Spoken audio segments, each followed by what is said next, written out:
I'm Rod Serling. You're listening to the Zero Hour. Rest your eyes.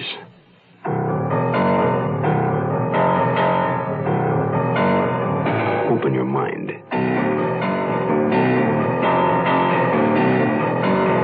Exercise your imagination.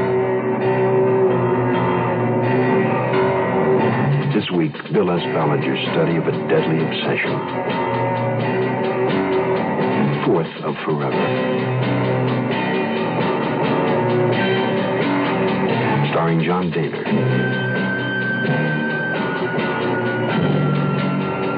And Susan Oliver.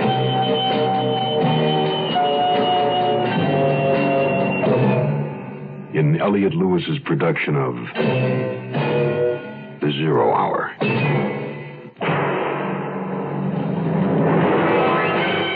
The Mutual Broadcasting System presents The Zero Hour. Sponsored in part by Ford Motor Company, Wrigley Gum, and sign off. This is The Zero Hour on Mutual Radio.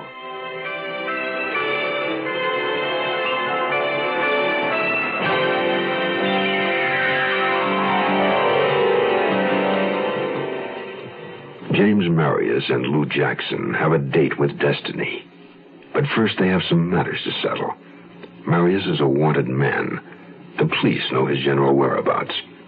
Warren was shot in the back of the head, and a matter of a second gun. This date with destiny was assured before they'd ever met. James Maharis and Lou Jackson, star-crossed from the beginning. Two people slated to make both sides of a single decision, hinging on a third party. Fourth of Forever concludes right after this word. We weren't able to use the gutter you had there, so that cost you $73 extra. Then I got to charge you $870 for the partition your wife wanted, and $490 to tear it down after she changed her mind. 7 additional outlets, $350. The doorknob you chose was a special order. That cost 47 clams. I had to repaint the rear wall. Your wife didn't like the color. $241. Bathroom fixtures cost $3,450 instead of the $42 we'd budgeted. The plumber's bill was $1,675. Don't begin a repair job on your home before you understand all the costs involved. The Department of Housing and Urban Development has a booklet entitled Fixing Up Your Home. For a free copy, write to HUD, Washington, D.C., 20410, or call your local FHA-approved lender. And cash advances to subcontractors, so the total comes to about $83,000. Mr. Smith? Are you all right? Mr. Smith?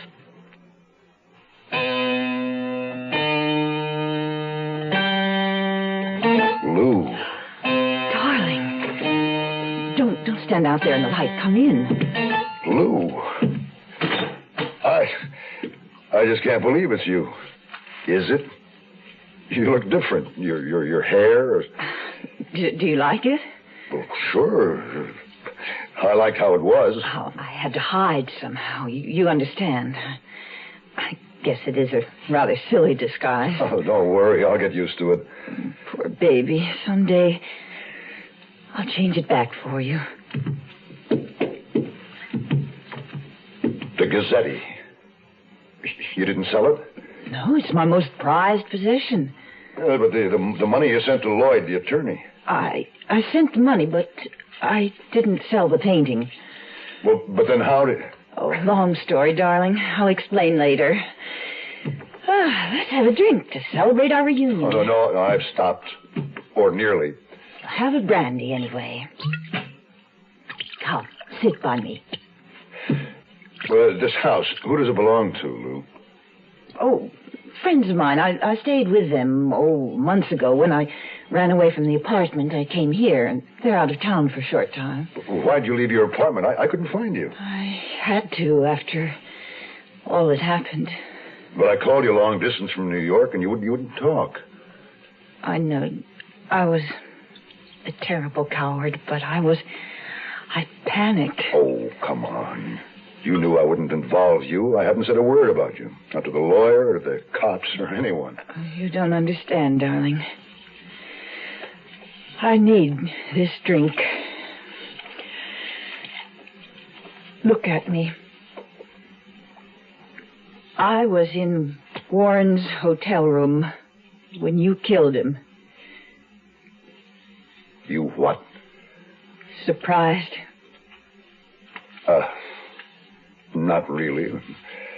From what the papers said or didn't say, and in jail. Well, tell me what happened. All right, darling. After you left the airport for New York, I felt I'd talked you into it. You didn't really want to rob Warren. I'd made you take all the risks. I felt it was my place to be with you, so I caught the next flight to New York. But you didn't know where I'd be staying? No, I just thought, well, I'd find you eventually at the Park Hamilton. I went up to Warren's suite about 11 sometime, a little after, but you were already inside. The side door, the one to the bedroom, was open, so I went in, and that's when I heard shots in the living room. Well, I dropped my gun. Yes, you did. But I picked it up and took it away so the police wouldn't find it. Well, they didn't need to. My bloody prints were all over the place. And as long as Warren was dead, I opened his briefcase and took what was in it. $65,000 in cash and about $40,000 in negotiable securities. What? Well, we were in up to our necks already, and we needed that money to get away. I used some of it to hire Ethan Lloyd. Yeah, well, anyway, you took it. Huh? Yes. Warren was dead. I didn't know you'd been hit, so I went to the airport to wait, but you didn't show up. I caught the next flight home, and in the morning I read that you'd been wounded. Poor baby. But what happened to the gun? Right now it's somewhere at the bottom of the East River. Is there anyone else here? Not right now. Can I stay here a few days until we can get away? Oh, no, it would be too dangerous. The maid will be here in the morning, and people could drop in unexpectedly. But I did stay the night. At dawn, well before the maid came to work, Lou made breakfast. It was like old times, nearly, as she smiled at me across the table. But the mood was broken when we began discussing a plan of escape.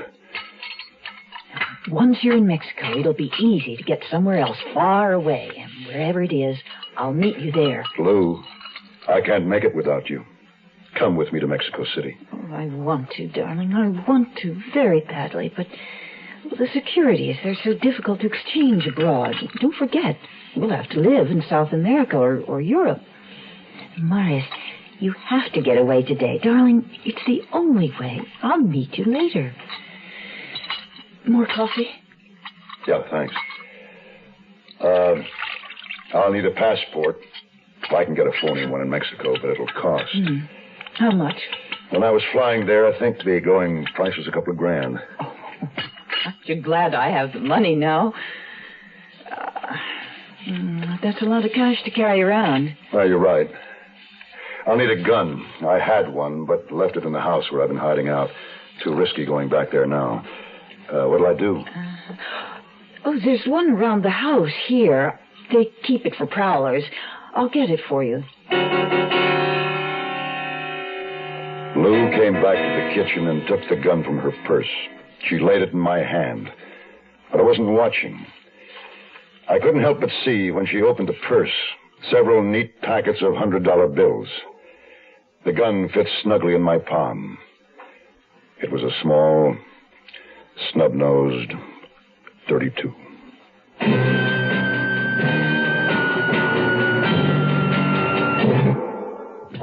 Looking for a car that's easy on gas, easy to buy, and yet has the luxury you want in a car? Look what we've done to our Mustang. Look what we've done to that car. Well, we changed the size, we changed the style, and you're gonna like it fine. So look what we've done to that car. Mustang 2. It's the all-new economical car from Ford. The right car at the right time. Built even smaller than the original Mustang. It has an easy-on-the-gas 4-cylinder engine, rack and pinion steering, tachometer, 4-speed transmission, plus a beautifully appointed interior. All standard. Luxury plus economy. That's Mustang 2. When you take a ride, you're gonna know that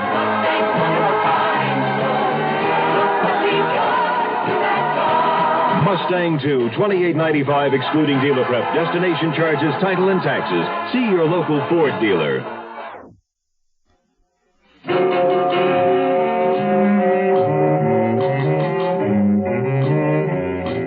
It was barely light outside as we prepared to leave.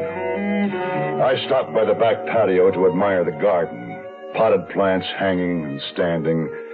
The flower bed alive with daisies and petunias in full bloom. Lou tooted the horn lightly for me. I got in and we drove off. By the time we reached San Diego, the sun was high.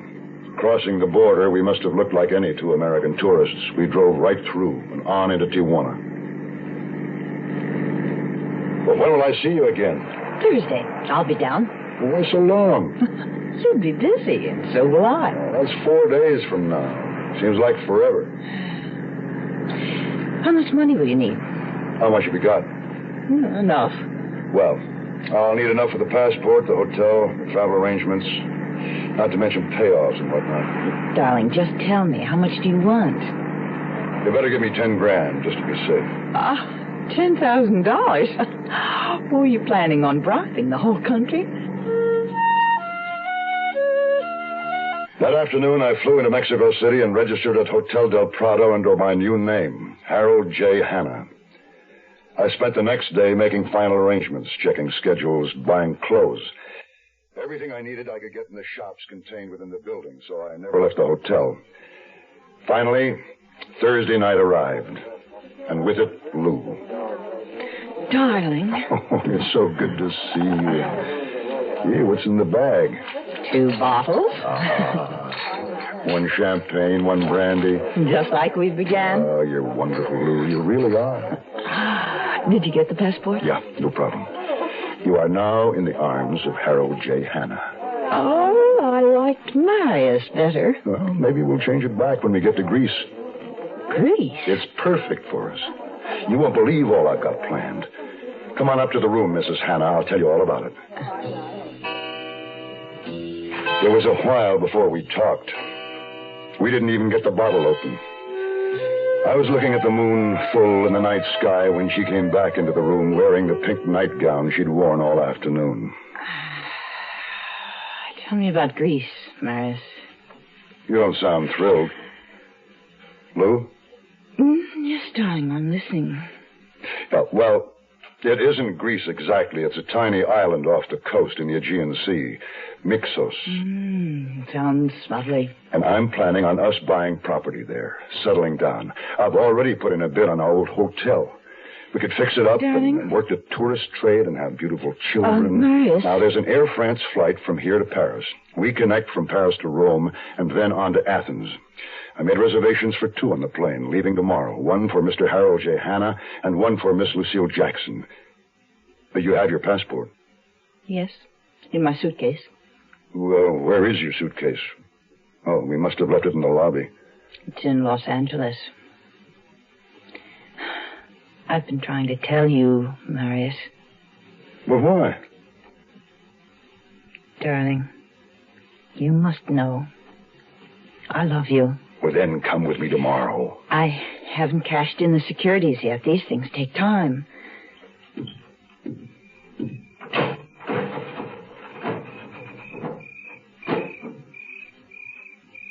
Lou, what are you thinking? I'm sorry, my darling, for the way things worked out. I'm sorry it was you. Will you come? Yes, I'll come. When? 2 months. All right. You'll fly to Athens, then sail from Piraeus to Mixos on the Persian Queen. I will... Wait. No, I'm fixing the date. The ship sails on the 1st and 3rd Monday of every month. So with a 2-day layover in Athens and 2 days on board, you should be in Mixos June 4th. That's 2 months from today. 2 months is a long time. No, my darling. Forever is a long time. I'll be waiting for you.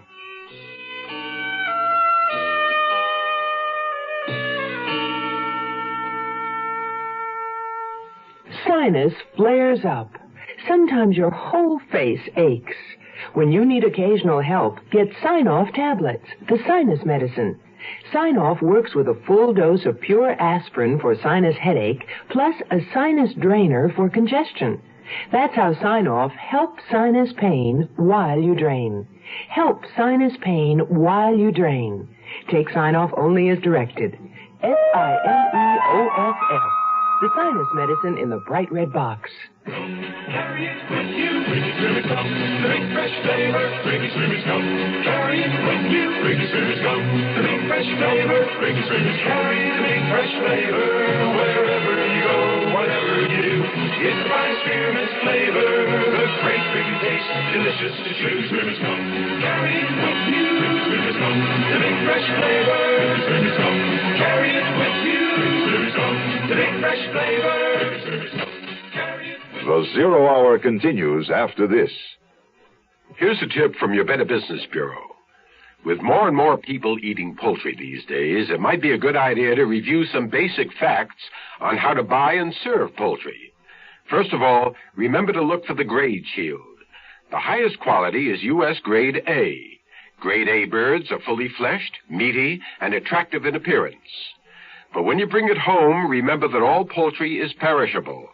Care and cleanliness should be used in the preparation, cooking, and serving of all poultry products. Keep frozen poultry hard frozen until time to thaw, and cook it promptly after thawing. Use fresh chilled poultry within 1 to 2 days.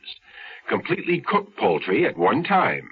Never partially cook, then store, and finish cooking at a later date. Leftover cooked poultry, broth, stuffing, and gravy should be separated, covered, and refrigerated. Then you'd better use it within 1 or 2 days. A consumer tip from your Better Business Bureau.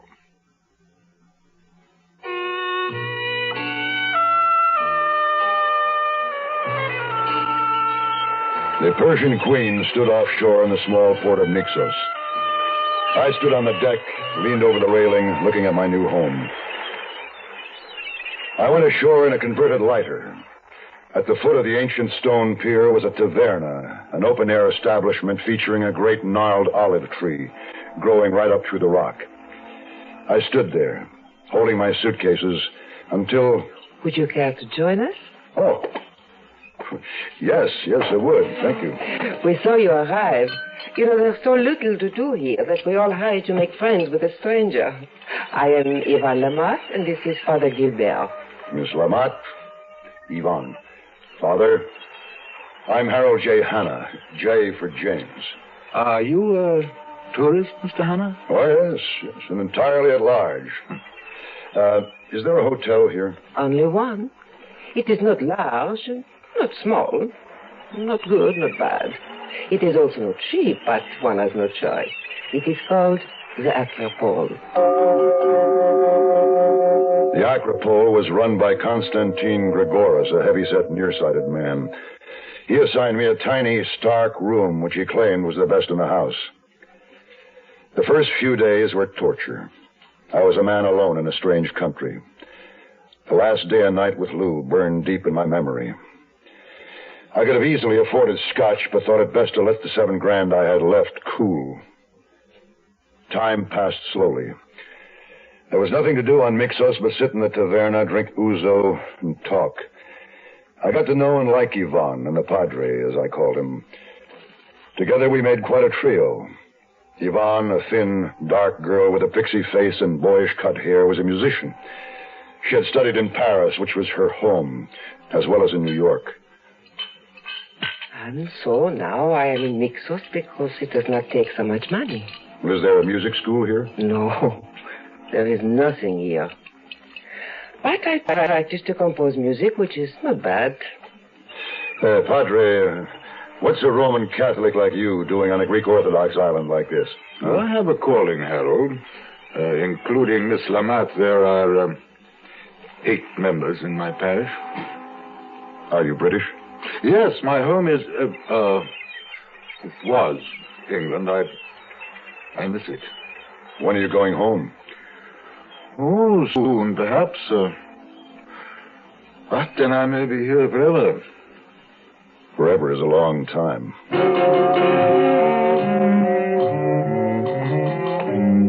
Ouzo?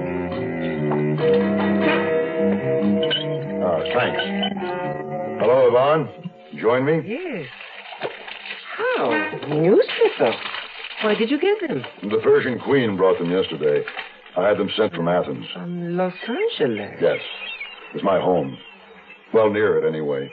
You wait all day for the Persian Queen just a newspaper? I suppose I do. This time, anyway. Next time, I'm hoping they'll be delivered by someone. Oh, you're waiting for somebody. A woman. Is she beautiful? Yes, Yvonne. I am waiting for a beautiful woman.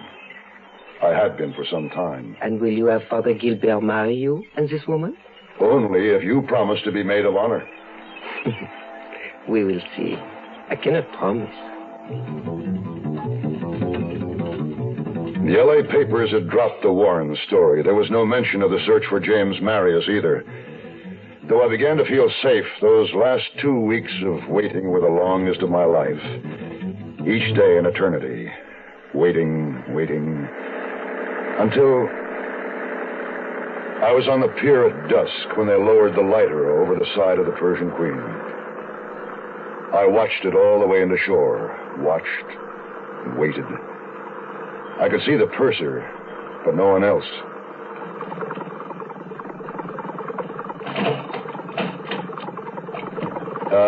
Did an American woman get on at Piraeus?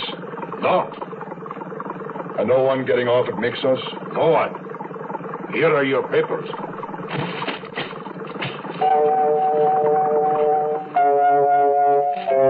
I stopped off at the taverna, but didn't stay. One crisp $100 bill paid for drinks all around. I retreated to the Acropole with my newspapers and a bottle of scotch. In my room, I threw myself on the bed and broke the cords on the papers. And there was the answer. Page 1. Society News. Former Mrs. Theodore Warren weds prominent attorney. I stared at a 1,000-word picture of Ethan Lloyd and the woman I had known as Lucille Jackson. I didn't bother to read the article. I already knew the times and places. I guess I have known all along. I was just dumb enough to fall into it.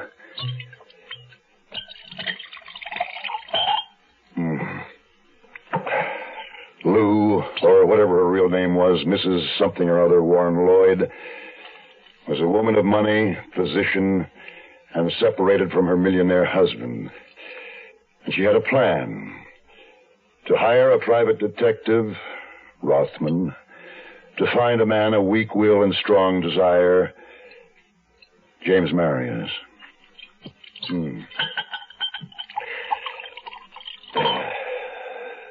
She needed such a man to speed up the proceedings. Divorce takes such a long, long time, especially with a wealthy attorney waiting in the wings. So, make up a Clara, create a temporary Lou Jackson, and it's goodbye Warren, hello, $10 million. Phase out James Marius. That's about it. The way things are. And she's sorry. Well, it could be worse. I could be in prison. I could be dead. I could be a murderer. But I'm not. That flash in the mirror back in Warren's hotel room tells me so. I could be broke, but I'm not. I have lots of money. Not 10 million, but enough for James Marius. Marius. She likes that name better than Hannah. Well, so do I. I think I'll change it back. I like the way it looks on a passport. I'm getting bored here in Mixos anyway, with all this money and nothing to do. Well, I gave her a chance. Too bad she missed the boat.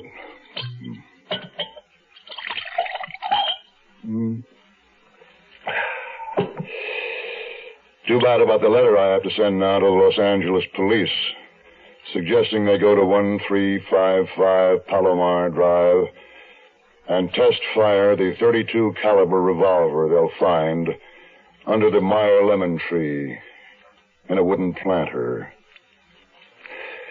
I think they'll find it's the missing weapon in the unsolved murder of Theodore Warren, Too bad. It's registered to Mrs. Theodore Warren Lloyd. Like the lady says, Marius, you can't lose. The funny thing about murder, you just can't get away with it.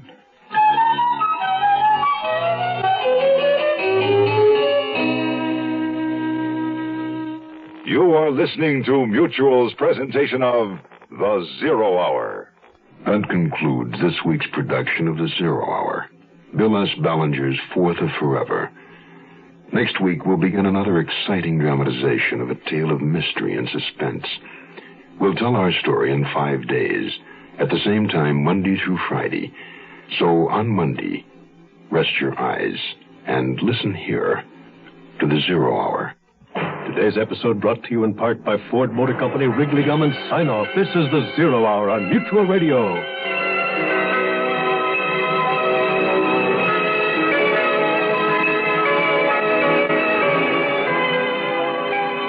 You have been listening to The Zero Hour, a presentation of the Mutual Broadcasting System in association with Hollywood Radio Theater.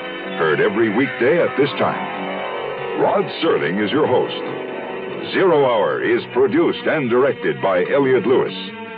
The Hollywood Radio Theater theme was played by Ferranti and Teicher and is now available on United Artists Records and Tapes. Hugh Douglas speaking.